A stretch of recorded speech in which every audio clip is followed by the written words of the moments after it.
মাদ্রাসার ওরা তো সোনের ঘরে তালাই দিয়ে বেড়া দিয়ে কোন রকমে তারা ক্লাস করে, তারপরেও তারা কি করে মেধাবী সন্তান জন্ম দিতে পারে? প্রাইমারি স্কুলের শিক্ষক আপনারা আপনারা ভুলেই গেছেন অথবা জানেনই না যে টিচারদের আবার পড়াশোনা করতে হবে কি। এখন পার্লামেন্টে আলোচনা হয় প্রাইমারি নিয়ে না, ইবতেদায়ী নিয়ে। আপনাদের অস্তিত্বে টান পড়েছে, কারণ একটা সময় ছিল ইংলিশ স্কুল ছিল না, পাকিস্তানের আমলে আমরা দেখেছি, কিন্ডারগার্টেন ছিল না, মাদ্রাসা ছিল না, আমরা মক্তবে পড়েছি, মাদ্রাসা না মক্তব, মসজিদের ভেতরে মক্তব থাকতো।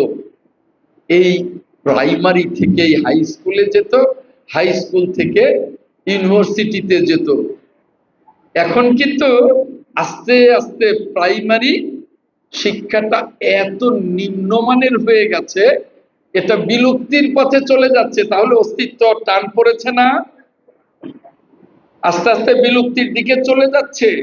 এখন পার্লামেন্টে আলোচনা হয় প্রাইমারি নিয়ে না, ইবতেদায়ী নিয়ে। প্রাইমারি নিয়ে না, ইবতেদায়ী নিয়ে। পার্লামেন্টে আলোচনা হয় সিনিয়র মাদ্রাসা নিয়ে, হাই স্কুল নিয়ে না। অস্তিত্বে টান পড়েছে না? পড়েছে, পড়েছে।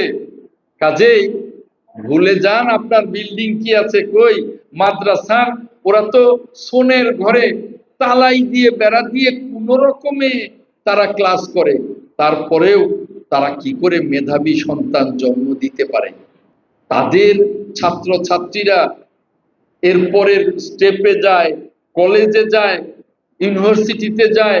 আপনাদের সন্তান সন্ততিরা একেবারে লজ্জাজনক হাতে গোনা অথবা যাই না।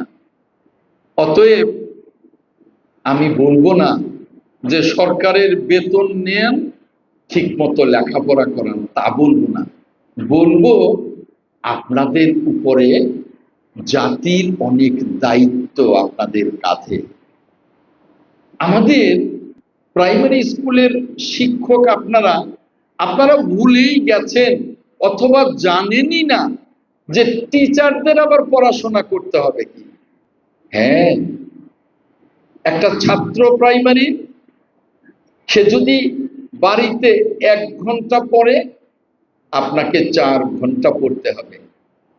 যে কোনো ভালো শিক্ষক ছাত্রের চেয়ে কিন্তু বাড়িতে বেশি পড়াশোনা করে, যে আগামী কালকে যেন আমি ঠিক মতো পড়া ধরতে পারি, এবং সে যেন ওই দিন যদি উত্তরটা না দিতে পারে, যেন পড়াটা পরে শিখে আসে। আপনাদের উপরেই কিন্তু নির্ভর করছে প্রাইমারি স্কুলের এই শিক্ষা ব্যবস্থাটা থাকবে না বিলুপ্ত হয়ে যাবে।